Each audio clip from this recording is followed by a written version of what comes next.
My name is Laurie Bell, and this is Franklin Blvd Media. I relocated from up north about 12 years ago. Better weather. I went in for an annual mammogram, and that's when they caught it. I used to go to one place all the time, but then they discontinued doing it, so they sent everybody from there that was going over to the Claremont Imaging Center.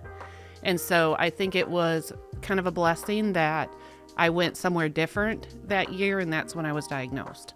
The process has been, at first it was, just, get strong, go in there, do the work to get over it. I think it kind of hits you sometimes after the fact. They call it, like a cancer hangover. So afterwards, then you get kind of like, wow, I just beat cancer.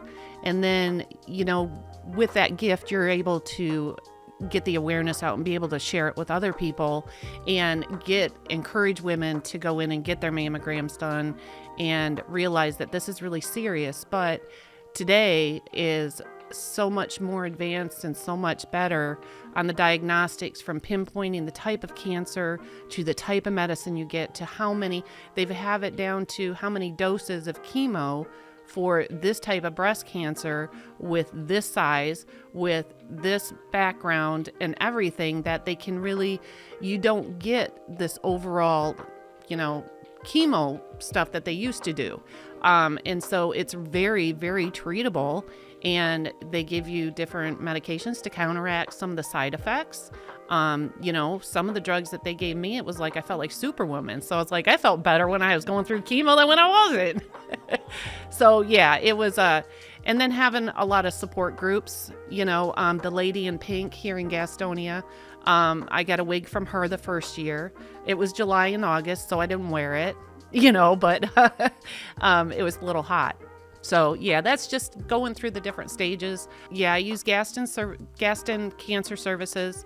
They supplied me with, Ensures, chicken soups, Gatorades to help supplement, going through chemo, keeping your fluids up. And even during COVID, because I got diagnosed just as the outbreak started and everything was shutting down, they were still open.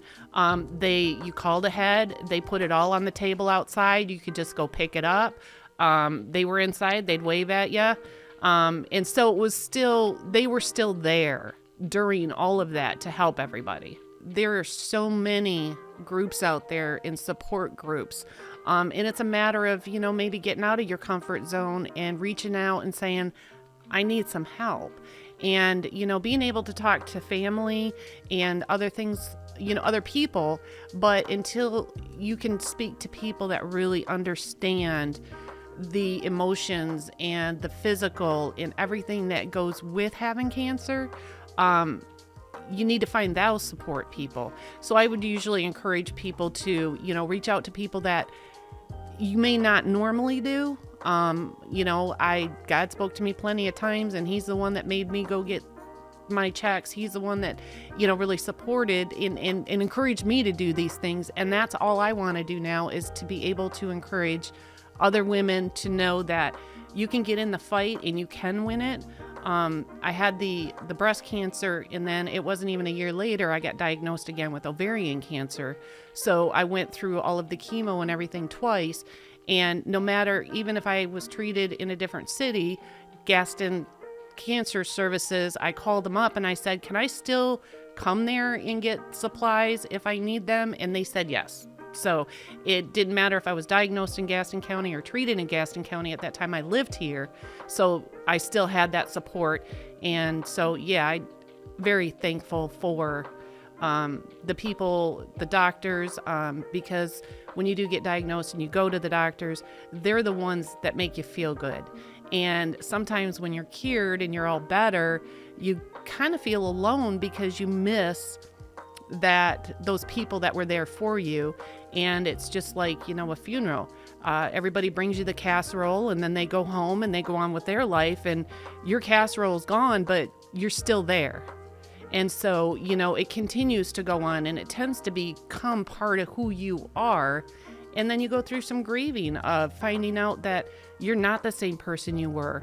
and you want to be that person, and it's very hard to, and you struggle with, I want to go back to laughing and having fun, but there's something that's changed. So then we really got to focus on what is our new purpose. And, now I want to just do as much as I can. We have the cancer bus coming to my work, and I've already reached out to 2 women and got them both to sign up for their mammograms.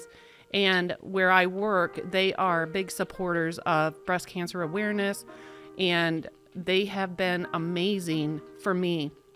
During work, they didn't hesitate to give me my days off for my chemo treatments.